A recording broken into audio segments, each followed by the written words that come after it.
Gentlemen, it is 6 o'clock according to our timer there. Welcome, everyone. Thank you for being here. I'd like to call to order. Okay. Start with the roll call. Teresa Quillen, Here. Aaron Jennings, Here.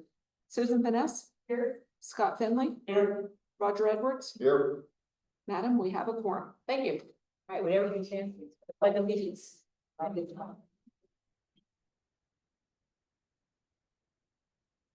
I pledge allegiance to the flag of the United States of America and to the republic for which it stands, one nation, under God, indivisible, with liberty and justice for all.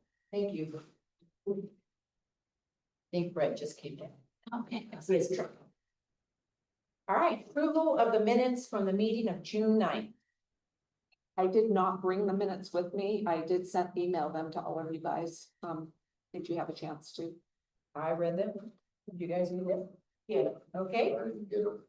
All right, so can I have an approval for the minutes? Motion? A second. First, second? All in favor? Aye. Any opposed? I think I have to abstain, don't I? I wasn't here. Yeah, Yep, so we have a quorum on that. motion. Okay, general public comment, we do have one. We have Jennifer Fitzpatrick. Jennifer, please, here's a microphone. Oh, I can talk that. You sure? Do we have anybody online? There's nobody online. Nobody online at this point, so you're off the hook. Awesome. Oh, yep, we do. Oh, we do? We have one. You're gonna have to use the mic. Whoa. We'll do the thing. Oh, that was, yeah, that was vibrating. That is Brad, our, please present his online. Hi, everybody. I'm Dr. Jennifer Fitzpatrick. I am a veterinarian way up there. Yes, please. I'm Jennifer Fitzpatrick, a veterinarian and director of community medicine and surgery with Nevada Humane Society. I'm trying to reach out to all of the outlying areas to talk about some new programs that we have at the Humane Society to help with pet overpopulation. We know that rural communities are an area where feral and free roaming cat populations can become a thing. So Nevada Humane Society recently received some grant funding through Washoe County Community Reinvestment Program to help us expand available options. We are looking to have over 4,000 reduced cost spay and neuter surgeries every single year. We know that there are many barriers, not just cost, but transportation. So we now have two mobile vans. One is a fully equipped surgical suite. It takes me about 4 parking spots to be able to come out to an outlying area and do a full day of surgery. That's between 30 and 50 surgeries. So this is exciting news. I am looking to partner with anybody who might have 4 available parking spots at areas that are convenient to our rural communities. So I'm very excited that we have these increased opportunities. I do have flyers that I would love to leave with people who might be available to find places for them in this. Thank you. Thank you, Jennifer. You have any pamphlets that we could, yeah, absolutely. I have a couple of communities that I'd like to. Scan for appointments, but if there's anybody who can help me post those, Absolutely. that would be so much appreciated. Pass these down. You guys want one? You need one? So. You can have it. Okay, so we're gonna have elections of CAD chair and vice chair. So I will open the floor for nominations. My name is Scott Finley. I'd like to nominate myself for chair. I might be new to the board. Can I provide a comment as to why I'm nominated? No, under public comment, you could have, Oh. sorry. Okay, all right. Yep. Teresa Quillen, I'll nominate myself as chair. Anybody else? Else wants to nominate? There. He nominates himself, I nominate myself. I'll nominate myself as vice chair. Okay, we're not at vice chair yet. Let's do chair first. We gotta wait. We gotta go to position. Chairs, I do a I guess, a point of order. It says. What, sir? I'm sorry, I can't hear you. Can I do a point of order, I guess is what you would call it? So with item number 5, it's saying it's for possible action. We can do public comments on items for possible action.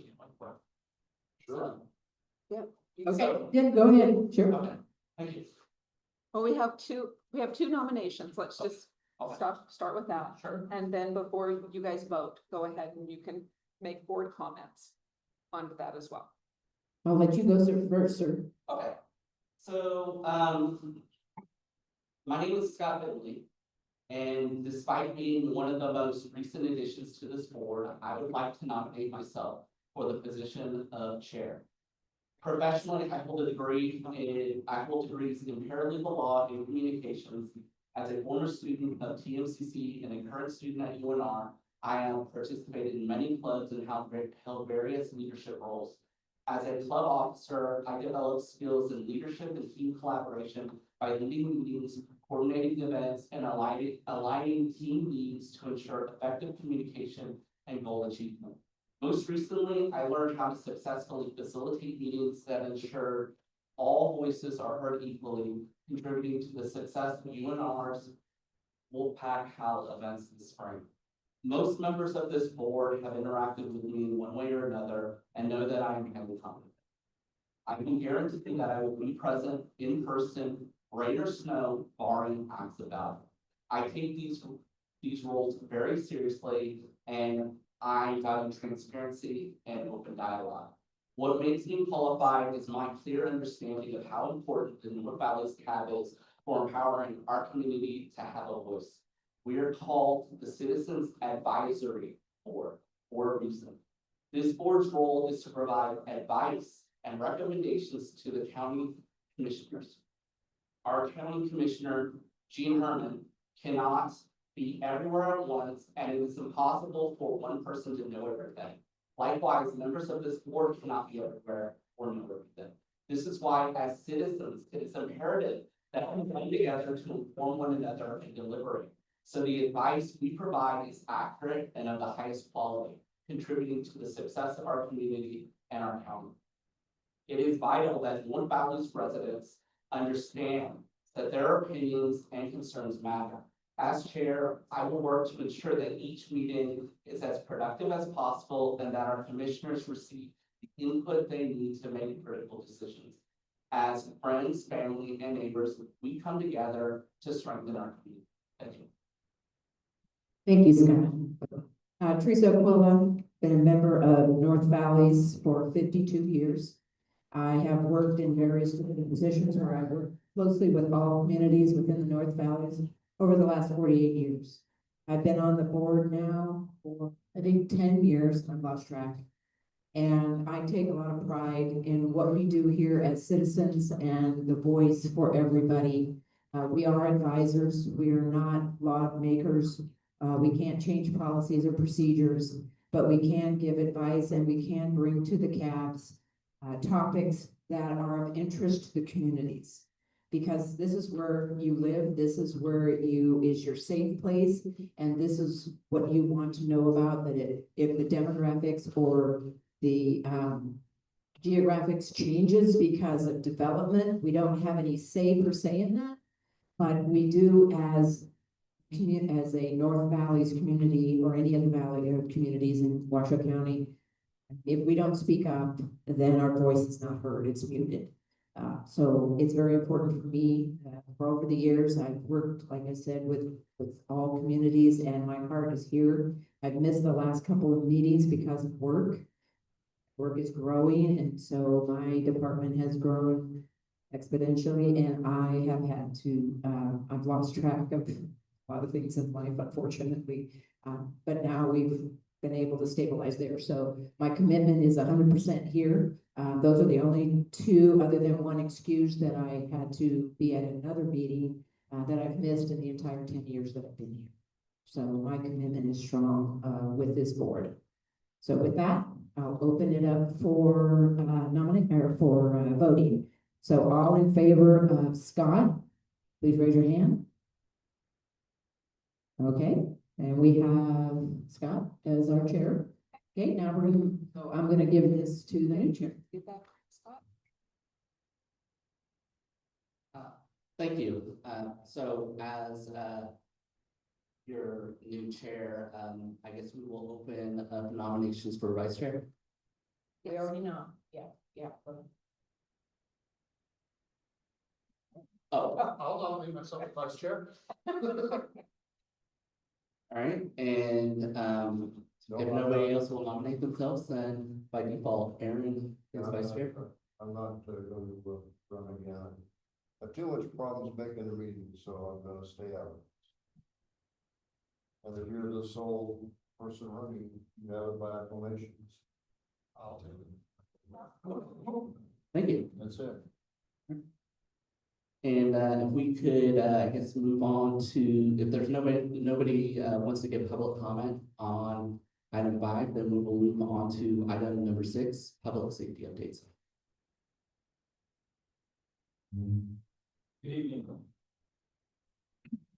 Good evening. For the record, Derek Reed, Battalion Chief of Truckee Meadows Fire. I'd like to introduce Chief Edwards. I'll read our safety message first. And then if it's appropriate, allow him to introduce yourself. I think it's a great opportunity to have a district chief at this meeting. And it's a good opportunity for you guys to get to know him a little bit. That sound good? Okay, so we'll start off with the safety. As far as the wildland, we're in a very high to extreme fire behavior element right now. We're getting the hot temperatures, things are drying out. We're getting the afternoon winds. And I would remind you that 80+% of fires, wildland fires, are human caused.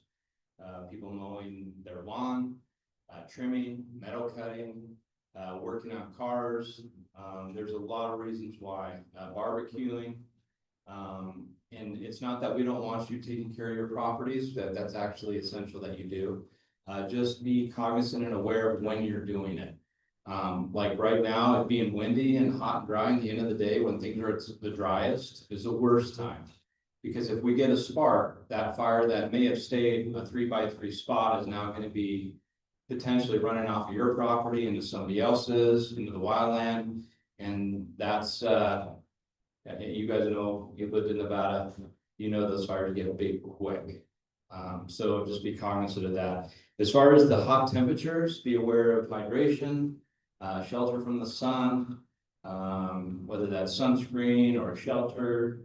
It's very easy when the hot, dry weather to become dehydrated. In the mornings when you wake up, you basically fasted for the whole night. You know, if you're an 8-hour type of sleeper, you haven't drank any water in 8 hours. So almost by default, you're already dehydrated. So consider hydrating, pre-hydrating before the hot of the day to prepare yourself so you're not playing catch up. Lightning safety, if you hear it, you're probably in its sphere of influence to potentially be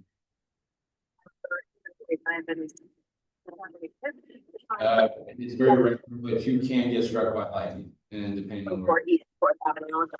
We'll go through the stats for Newton.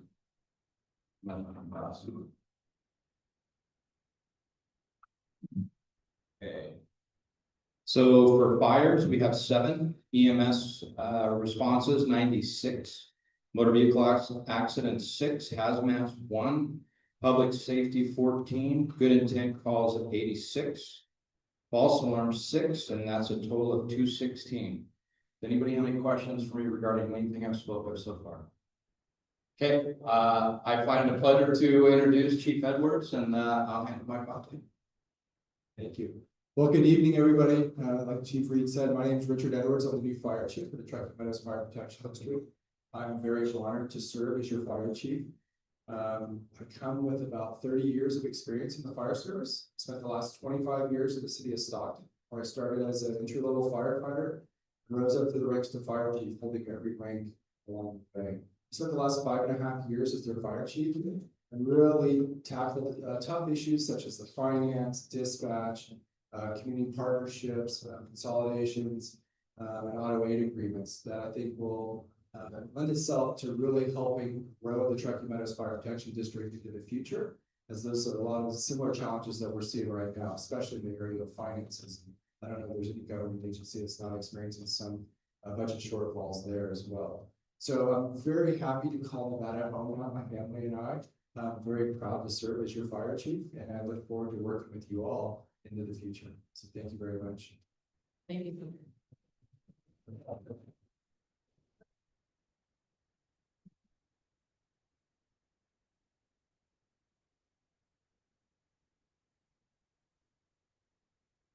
Sally, we can make comments to the public about, what they brought up, correct?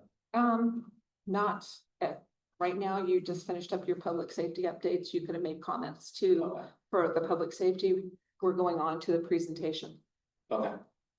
And we will now be moving on to our presentation on item number 7. Brett, if you'd like to unmute, I can go ahead and bring your presentation up. I can hear you. Can you hear me? We can. Let me go ahead and get your presentation up. Okay. While you're doing that, I apologize. I'm not there in person. I'm probably about 10 minutes away. I'm not sure what other business you have today. Just got stuck in the northbound 580 traffic for about an hour. So if you can wait 10 minutes with some other business, I can be there in person, which would be much more preferable. Sharon, what would you like? Yeah, yeah, we can. It would be better to do some person. Okay, Brett, we'll go ahead and wait for the 10 minutes. We have a few things we can go over. Okay, I appreciate that. Thank you. Thank you. All right, while we're waiting, we will move on to item number 8, report on request for service from previous CAB meetings. We don't have that one. Okay. We can move on to the neighborhood hub if you would like. Yes. All right, we will be moving on to item 9, neighborhood development hub and other engagement opportunities. Share my screen. Okay, so this is where I go to get to the neighborhood development hub. I go to the Board of County Commissioners at washoecounty.gov. And you just type in connect with your commissioners and it'll bring you up to this page. And if you go along, you'll see where it says Citizen Advisory Board. You can get any of your information from there. And then you can also come down where it says Neighborhood Meeting Hub. Click on there. They have the upcoming things. Let that catch up with us for projects on the entire county right down here. And as you can see, this one was from June. But if you go up to where it says Washoe County applications, click on there. And at the side, it has your different districts. One thing I really wanted to bring up, and this is in District 5. Palomino Farms is not part of the North Valleys, but if you go down below that, you have the Red Rock Road abandonment. It is coming before the Planning Commission on August 5th. You can also go into there and click on the case number on that to see what it's all about and what they're talking about. Also, the Silver Hills Amendment of Conditions and Final Map Extension is coming before the Planning Commission on August 5th. And so is the Village Parkway.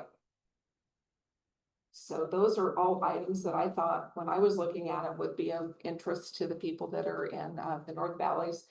Feel free to go into that on your own computer and then you can look at all of the paperwork that they have for that. It also has the messages from the public meetings that they had on those different projects.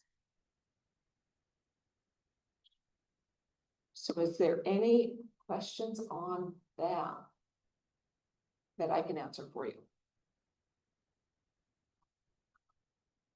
And I guess if there's no questions, Can I show one more thing? Sure. Up on this same page, they have where you can get onto public comment portals and the speak up portal. And then if you want to have stuff delivered to your email box, you can go into where it says sign up to receive district news and other topics. And in there, I just clicked on it and it should come up. It takes a little while. But it has all the different areas, so you can click on to District 5 if you want to receive news from District 5. Any of the other once it finally comes up. And the internet out here is not the best, but, if you can click onto that in your own, it'll give you a list of different things you can sign up for, and you just sign up to your email and, they will send that to your email box. But I do find this page here very informative. This is also for your citizen advisory boards. You can go into here, go into your North Valleys. And then this will give you all of your different meeting schedules. Okay. The main website you were on. It starts at washoecounty.gov. And then, like I said, I usually look up my commissioners first. And so if you go on to connect with your commissioners, and all of those links are down below that. On your agenda, if you want to pick up an agenda, there's also a QR code that if there's anything that you would like to hear about at your CAB meetings, click on there, and it's an engage page. So what they do is ask for your comments, and feel free to, you can use your phone and just click on the QR code and it'll take you straight to that page.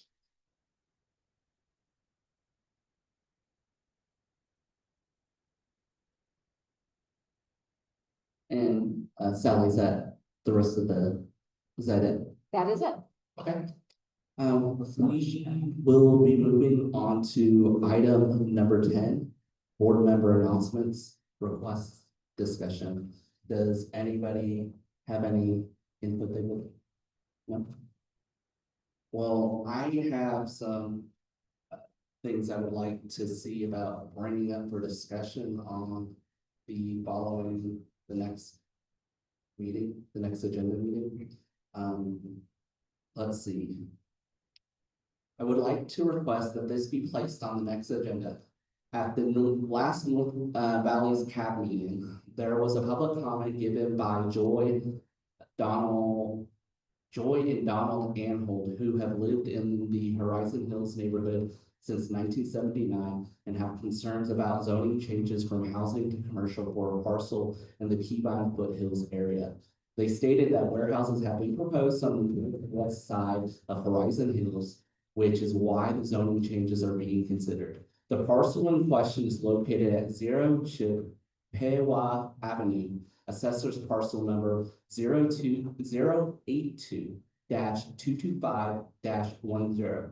I believe it would be worthwhile if we could get someone from the city of Reno to give a presentation on the benefits of the zoning change from housing to industrial for this parcel and any other nearby parcels in the area that zoning changes are being considered for too. In addition to this being placed on the next agenda, I would also like there to be a discussion item about the entity status of housing developers and other businesses being up to date on the Nevada Secretary of State's website, a presentation by Washoe County staff going over Washoe County policy in regard to all applicants and their process for screening and auditing an entity that submits an application for a zoning change, special use permit, etc., would be highly informative. Thank you. Roger? That's exactly what they took away from the chair, from the cabs years ago. Any development items, that's clearly what the community wants to know about, development items. You could ask for it, but they pull it away from us.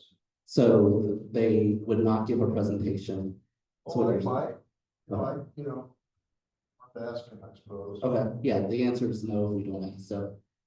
Yeah, and, I can definitely ask. okay, thank you. Do you have a contact for the city of Reno? No, I do not. I could see about trying to find one. See what I can find. Okay. And if there's no other comments or input, we will be moving on to. Chair, Yes, ma'am. we just had the sheriff's office come in. If you don't mind going back to public safety updates. Yes, that's what I was about to say. So, yeah, if we could go and move to the item about public safety and with the sheriff's office. Why don't you do about that? There we go.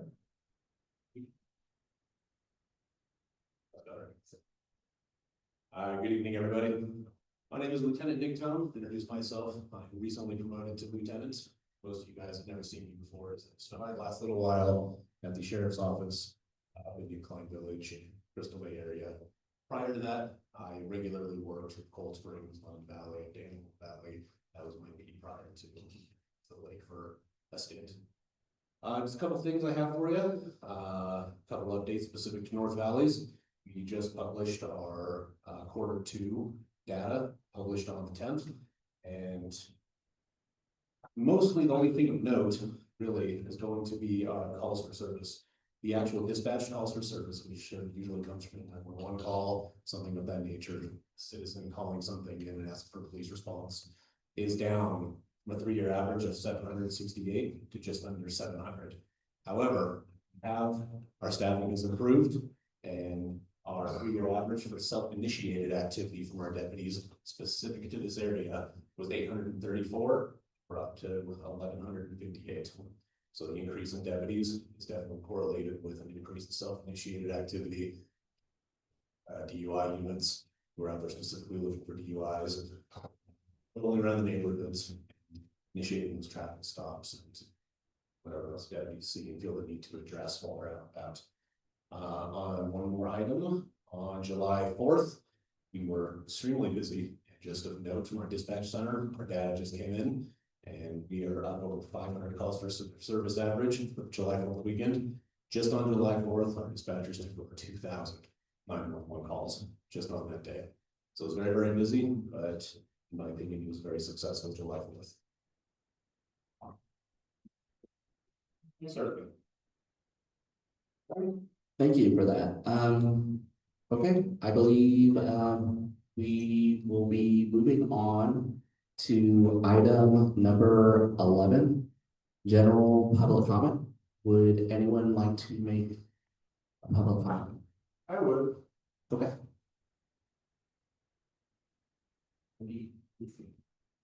I'm Jesse Hensman. I'm the fire adapted living with fire neighborhood ambassador, and I've been working as a volunteer with University of Nevada to spread literature, and I'm glad you guys are here because I've been trying to get a hold of somebody, and I know you guys are very busy, so I'm not pointing fingers or anything, but I've emailed, and I'd love to talk to you guys about maybe I've been trying to organize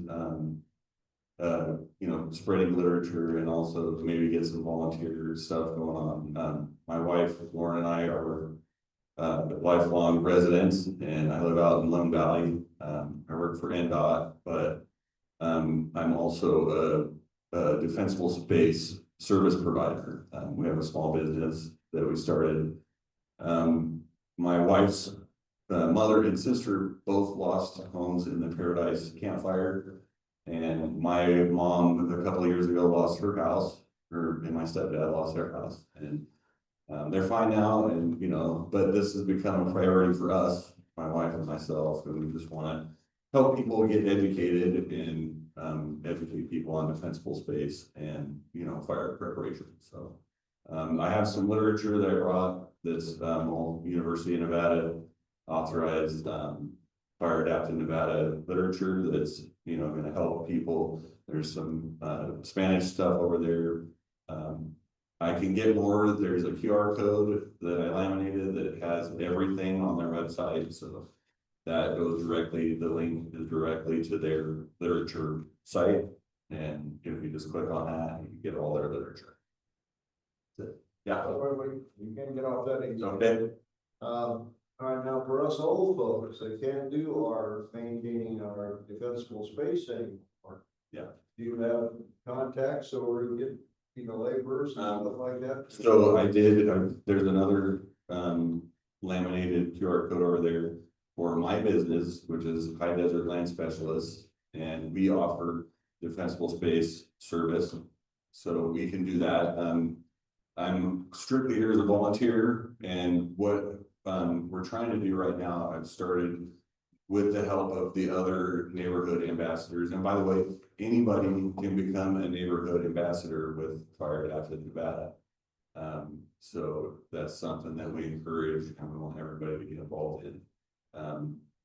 If you guys are interested, there's a pilot program that I myself and a couple of the others have started that we're trying to organize, like volunteer time, volunteer days, where we can get other service providers. I'm the first and only one so far, so if you know anybody else who will volunteer their time at a great expense to themselves, we would really appreciate it. Wait, before it gets out, we had the Green Waste Days, maybe it's for you, didn't ask before you got down. Green Waste Days, I've got a monster amount of branches and stuff I need to get rid of. Yeah. How do we do that? Well, that's something that's only organized through the Trick Meadows Fire, as far as I know. They have the Green Waste Days. And that's Can't something. just be the middle of winter, you know. Yeah, That's yeah. the problem. No, I get it. That's a great question, and that's something that I can hopefully bring up.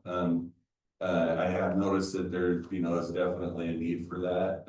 But that also falls under the pilot program that we're trying to start. Where, like I have a 12K dump trailer, and, if we can get people who are really in need, who, obviously, yourself as elderly, we also get involved, veterans, people with disabilities. If they, really need the help, we would love to come and help you out. So if you have free dump days, everybody who owns a home here, I own a home, you get 4 free dumps. So, we can use one of those. We can come over and organize with your neighbors, with other, neighborhood ambassadors, and hopefully get a dump day organized for you. So that's something that you can if you want, the QR codes are over there, and you can contact me, or you can contact Megan, who's the UNR representative. She's actually the state of Nevada rep, and she's teaching and operating all of that. Yeah. Thank you so much for that. All right, and we will be going back to item number 7. And that is wildfire preparedness and research. Thank you. Thank you for moving around the schedule for tardiness. Traffic is insane. So this presentation, I want it to be more interactive, and I really want the questions as well to be here because there's a lot to cover in this space of wildfire preparedness. The presentation is mostly around how you can prepare your home, just a few things you can do, a lot you can do, but there's a few things that are really make a big difference in regards to a wildfire. So that's most of what this presentation is. If any questions, please stop me. I'd say the chief hit it is that we're in fire season. You can tell how hot and dry it is. That directly relates to the size and intensity of fires, so it's much harder to control. And with the wind behind it, it's even harder. So really that preparedness ahead of time is key. Now, when the smoke's in the air, fire should be our neighborhood. It's not really a matter of if, it's going to be when the fire's here that you're gonna, you don't want to be caught off guard thinking, oh, I should have done this or that with my house as you're evacuating. Point of this stuff and being defensible is you've done those things ahead of time. And so when you can evacuate, when we put out that alert, all the different platforms we have, we talk about those a little bit. You can leave your home and have some peace of mind and say, okay, I've done all my mitigation. My home has a high chance of staying, but being there when I come back. You don't want to leave when you, that juniper bush is under my knees. That's going to burn my house down, or it has a high chance of doing that. So that's a lot of what this is about, is trying to get you to go ahead of time and take those extra steps to do those things right before the fire happens. Really, like we start now, we're already too late. We should be starting this, years in advance. Sometimes it takes so long. You've got a lot of material next to your house. So slide really small font, but I'll just summarize. Basically, we have what causes fire, whether fire, increased fire behavior in our area, in our high desert, is just that it's hot, it's dry. You have windy conditions every afternoon. You've got zephyr winds that blow southwest and northeast, which drives our fire behavior, especially that witching hour time of day, 2 to 5 p.m. is when we see large fire growth. So that's what the time of day that something happens, really be heads up. And then days where we have red flag conditions or cold fronts with lots of big winds. Those are the days to really kind of hook up your ears to the news, to what's happening in the sky, just kind of be more aware. So if an alert is sent, or you know, just making some, maybe just changing your routine a little bit to anticipate that happening. You don't want it to happen, never want it to happen, but if it does, you're a little more prepared. And so thinking about those red flag conditions, hot, windy days, are the times to just kind of be a little more heads up. And then the local factors, meaning local around your home, is the some things that directly associate your house with being more susceptible to fire. Those are lots of vegetation around your home, so you don't have defensible space, or the age of your home. If you live in a about 2010s home, more likely it has characteristics because of its build type that lends to be a little more ignitable. Newer homes that are built under our new Roku code, they just aren't, they aren't as flammable. They have some characteristics like stucco siding, that's not very flammable. A positive roof is not very flammable. Better ember vents, talk about more of these things. Those are some characteristics that if you have an older home, be a little more heads up, or start looking at some of those retrofit activities, which we'll discuss on how you can make them a little more fire resistant. This is a pretty good video, kind of shows how homes are ground.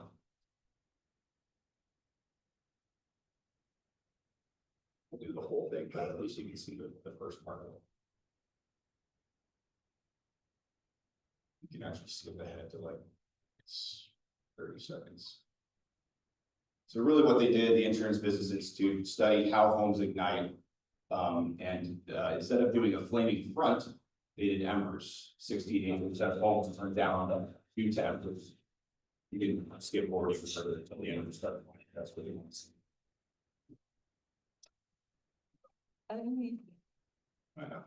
Yeah, I can't skip it.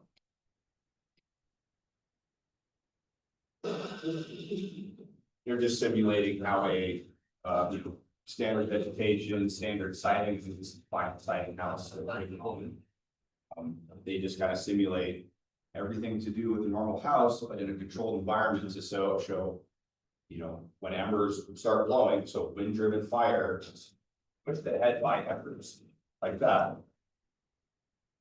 Trying to see where those houses ignite, what starts to burn first.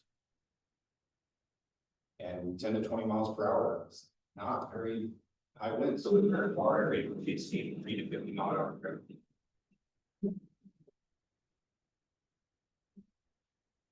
We see fire starting in the road, siding, in the gutters. And you'll see embers ignite on the attic too.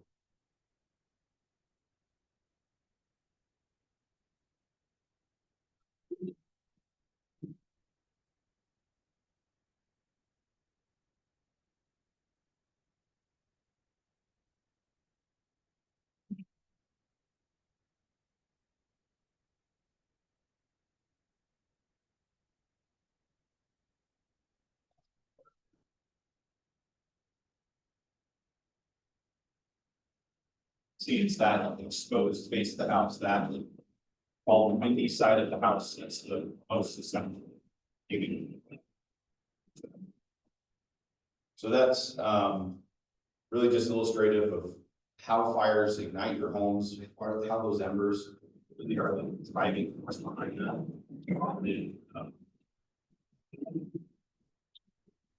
You can cancel it, Sally. Just the steam. Slide. So that's really maybe scared you a little bit, but that's, you know, think about that environment in the middle of the night, you know, or that evacuation thing. you know, even just getting out of your home in that situation where there's embers flying around you, kind of put yourself there and think, okay, I don't want to be in that situation. And if my house is starting to light on fire like that, that's one more thing that you're gonna be thinking about. But also trying to evacuate down narrow roadways that have, you know, a lot of congested traffic, like all this is very real that we just saw last year with the Davis fire. That was, you know, basically what was happening, it's right out in front of the fire there. So, really, it's again, taking those kind of advanced steps, being more prepared for when the emergency happens, but also mitigating ahead of time. The home hardening part, so that's just referring to changing all those characteristics that were lighting on fire in that video. They can be big ticket items. I would say some are more critical than others. If you have a wood shake roof, which is kind of common in the some of the older homes in Cold Springs, get rid of that immediately if you can. Is change that out to a Class A asphalt or composite shingle roof. That is one, it's not ignitable, it's fire resistant, but wood shake roofs, just if an ember lands anywhere on it, it takes one, your entire house is on fire. There's really nothing we can do to stop it. Siding, wood siding is not ideal. If it's painted like a lap or a panel siding, it's okay. I wouldn't say it's a high risk, but you know, just cedar siding, that's high risk. Things like that. Small changes, things like vents are a very low kind of budget friendly item that really helps with that cost, or that helps with removing the ability for embers to get into your attic. So that's where a lot of fires start, is in the gutters in the attic. So changing those out to an 1/8 inch or better mesh screen, corrosion resistant, that's something you can buy from Depot and do yourself. It's that budget friendly. There's also much better products out there that actually designed to keep embers out. All this stuff is available with the ongoing fire material. But all that stuff's that I would say that if you do anything, vents are the best thing to do. We see decks as a huge source of ignition with fire establishing underneath because of all the weeds and debris that accumulates under there. Keeping those clean is really important. And then if you have the chance to change out those deck components like, you know, wood, cedar decking to composite, it's much better, it's much less fire resistant, or much more fire resistant, sorry. These are just some illustrations of that, all living with fire material. This is a kind of illustrates that zone, top right picture of where we see embers accumulate. It's in that corner right next to the house. And so that's kind of goes with defensible space, but also goes with home hardening, where you have a non-combustible zone between your siding and then your vegetation that grows up against the side of the house. Really recommend in that zone 0 is clear combustible vegetation that's 0 to 5 feet. There shouldn't be anything there, including dried weeds, leaves, grasses that are, you know, even ornamental grasses. All those things are combustible and can ignite by an ember, and then they're burning right up against your siding. Really don't want that. You want to keep that envelope of your house secure so you don't have something burning right up against your house. So if that breaks a window, it throws embers inside, or it gets into a crawl space vent, all of that can be extension into the house, and then you've got active fire burning inside your house. Kind of a quick aside on that is, once fire established at home in that wildland fire conflagration scenario, most of the time fire departments have to make a kind of quick decision. It's like, do we stop and fight this fire, try to put out this house, or do we protect the exposures, the neighbors, and keep the fire from spreading? And more often than not, depending on the situation, we have to just protect the exposures. We kind of have to let those houses go. That's just a terrible management decision, but it's kind of basically a better option. So we have to make those triage decisions in time of that wildland fire to looking at a community. If there's a fire approaching, we have to say that house is defensible because they've done a bunch of defensible space treatments. They have, you know, their home is hardened from embers. So that's where we can stay and defend this place, or we can do a couple of things, but we gotta leave because it's unsafe. Those are decisions we have to make on the fly. And so we want those places to safely engage with fire where it's going to approach the community and not have to bug out and just hope for the best, basically. So you can go to the next slide. This kind of reiterates the defensible space portions of those zones as you move away, different management that you want to do. Zone 0 is definitely the most important. do anything, any kind of mitigation, clear out that 0 to 5 feet. Zone 1, 5 to 30 feet is probably your next, next most important area. That's called the lean, clean, and green zone. And so any vegetation in there should be lean, it should be low, should be water. You shouldn't have any big bushes like junipers or other this community. Any trees that have, low hanging branches or branches hanging from the roof. Anywhere in that 30 feet, you really want to kind of limit the amount of vegetation. So if fire establishes in there, it doesn't have anywhere to go. It doesn't connect to the house. It doesn't connect to the vegetation. You really separate those things. And then zone 2, which is 30 feet out to 100 feet or your property line, you want that to be just reduced. You're just really removing the dead material, kind of separating the large material. So in this fuel type or brush ecosystem, you see a lot of like connecting sagebrush to sagebrush, maybe it's really decadent, and you're just you're kind of taking out a little bit of that, making this space between it. So one that, if that ignites, it's not 20-foot flames, maybe it's only 5-foot flames, and that's manageable.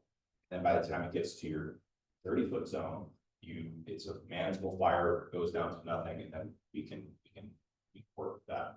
Again, it doesn't negate the need for firefighters, we still need to be there, but it makes it a manageable, safe place for, the first responders to engage. Next one. So I won't get into the kind of nitty gritty of this, all it's all in the presentation back there. Happy to send this out to anybody who wants it.